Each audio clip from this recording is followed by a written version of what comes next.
This is the story of Luba, a woman who, tired of her husband's abusive behavior, sets out in search of peace and ends up at a mysterious spiritual retreat. But in her attempt to heal her wounds, she becomes trapped by a demonic force that's been waiting for years for a human body to possess.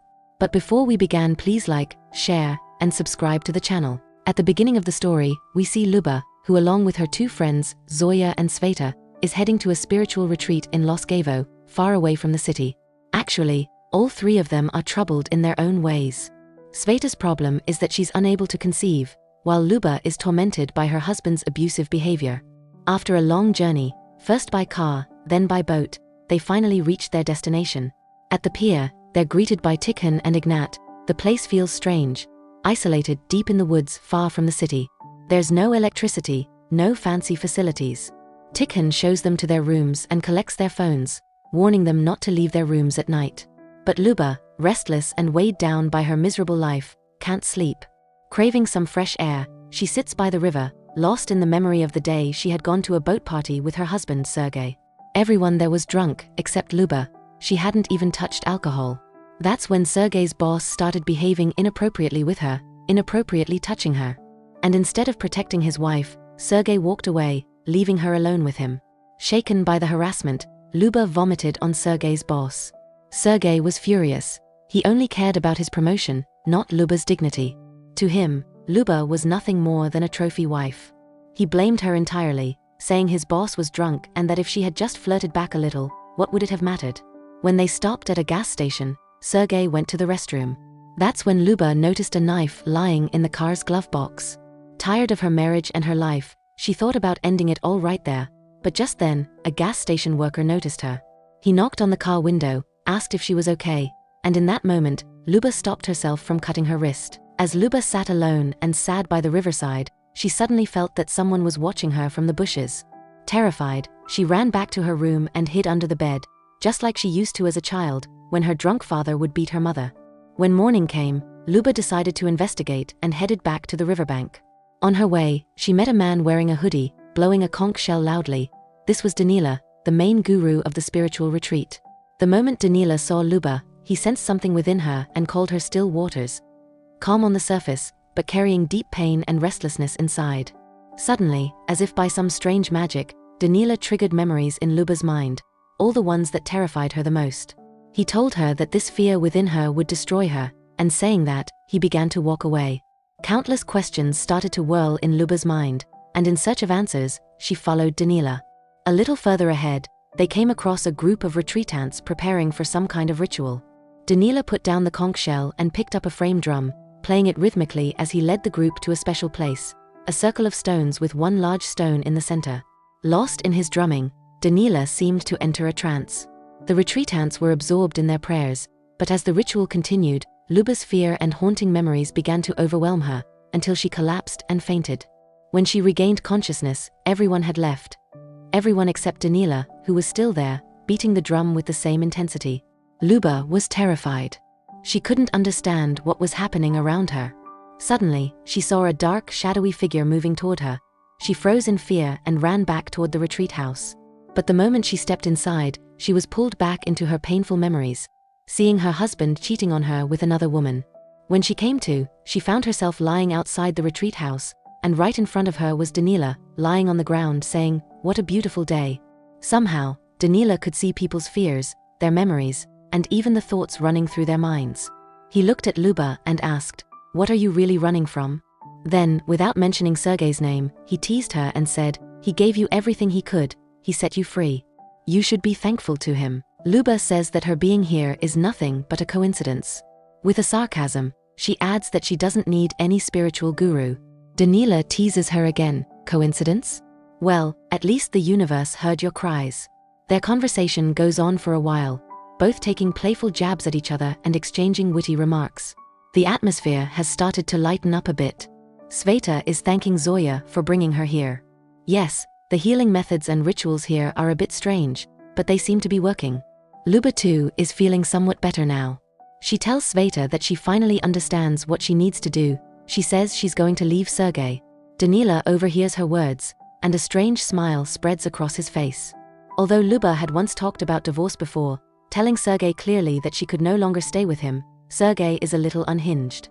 At first, he apologized for his abusive behavior, but when that didn't work, he pulled out a knife and threatened her, saying that if she ever left him, he would kill her.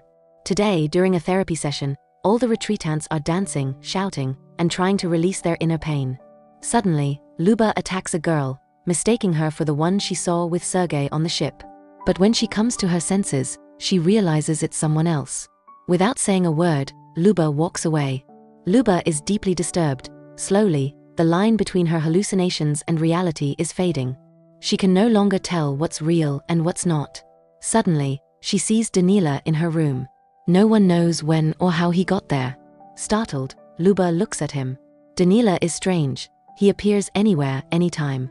He wraps her in his arms and begins to speak about spirituality and the liberation of souls in an eerie, mystical tone.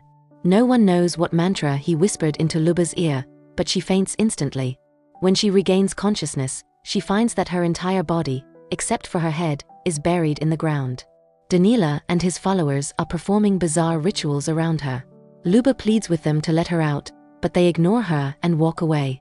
Slowly, the torches go out, and Luba, terrified, is left trembling in the darkness. When she opened her eyes, she found herself outside the retreat house, with Zoya and a few others around her.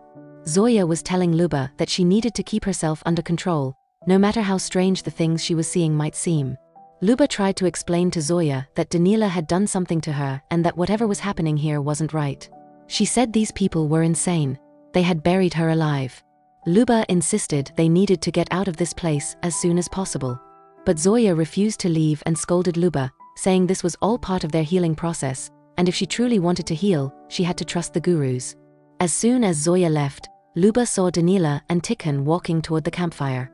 Seeing them approach, Luba hid behind a tree.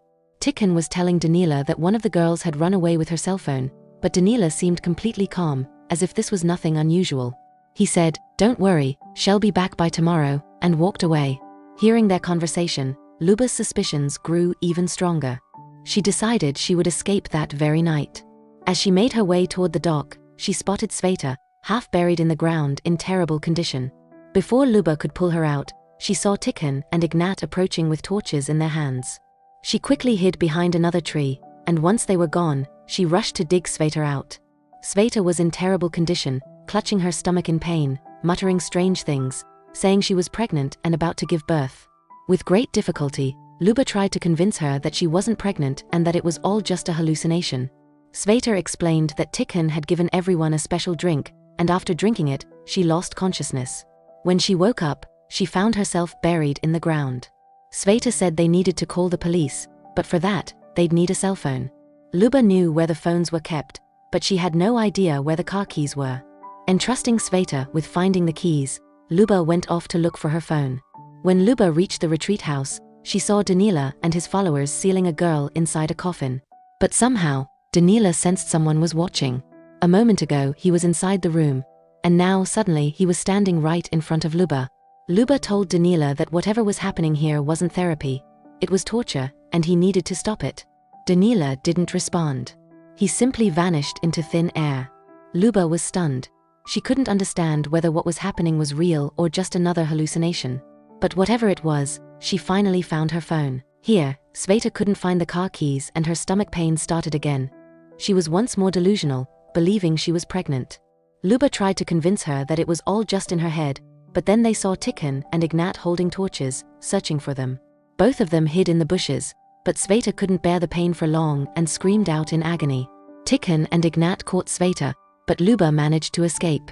However, she couldn't stay out of their grasp for long. By morning, they had surrounded her. They had even brought Sergei here after abducting him. The moment Luba saw Sergei, she ran into his arms, but Sergei thought this was all part of Luba's plan to scare him.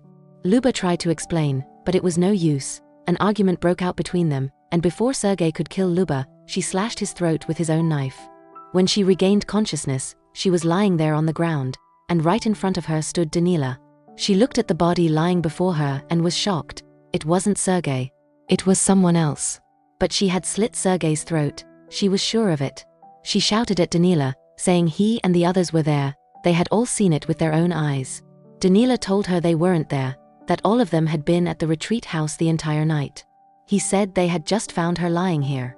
Luba began yelling at Danila, accusing him of doing something to her, saying all of this was his doing. Danila tried to calm her down, saying that this forest was strange, and if she panicked here, she would be trapped in it forever. Danila assured Luba that everything would be fine.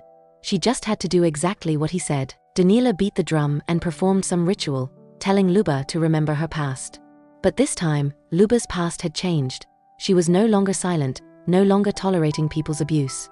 She was now fighting back, blow for blow. She saw that when Sergei's boss tried to harass her, she had taught him a good lesson, and when Sergei raised his hand on her, she stood up to him. The man Luba had killed was the one who had tried to rape her. But now Luba understood, Danila was no ordinary man. He was the one manipulating everyone's minds. She had found the car keys and told everything to Sveta, asking her to leave this place. But Sveta didn't want to go anymore. It seemed Danila had taken control of her mind again. She said that this place had brought their deepest fears before them, and if they faced them, they could finally be free. But Luba didn't trust anyone here anymore. She started running away alone, but suddenly, that same dark shadow appeared before her, the one that ruled this forest. Maybe it was Luba's fear, or her illusion, or perhaps a real demonic force. Whatever it was inside Luba herself. She lost consciousness, and Danila, seeing her, began to cry. Luba was now ready for the final ritual. At a sacred spot, she was tied to a stone stake, and the fire was lit around her while all the retreatants began chanting a prayer. That shadow appeared before Luba once again. Luba begged for her life. She had come here to heal herself, but this wasn't a spiritual retreat at all.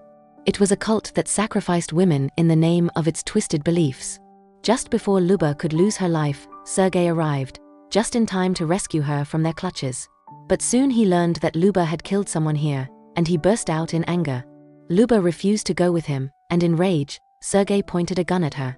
Before he could pull the trigger, Danila suddenly appeared, snatched the gun from Sergei's hands, threw him to the ground, and ran off into the forest with Luba. But Sergei didn't have just that one gun. He took a rifle from his car and aimed it at Luba. The shot, however, hit Danila instead. Danila died right there on the spot. Now Sergei was after Luba. Running for her life, Luba hid behind a watch house, where once again that same dark shadow appeared before her. But this time, Luba wasn't afraid. She surrendered herself to it. Within moments, the dark shadow took the form of Luba's childhood self, and when Luba embraced her younger self, it merged right into her. Just then, Sergei arrived with the rifle and fired at Luba, but the moment the bullet left the gun, Luba vanished into thin air. Sergei was stunned. He fired at her several more times, but each time Luba disappeared. His bullets ran out, and he threw the rifle aside, pulling out a knife instead. But the moment that entity revealed its true form to him, Sergei froze in terror and was pulled into his own haunting memories of when his mother used to beat him mercilessly for being weak. In a panic, Sergei slit his own wrists and died in agony. Luba felt sorrow over his death, but perhaps the belief of this cult was that death is the only end to human suffering. Now Luba had taken Danila's place. In the end, she called her father and said that she was coming to see him tonight. The film ended. I hope you liked this story, and if you did, please don't forget to like, share, and subscribe to the channel.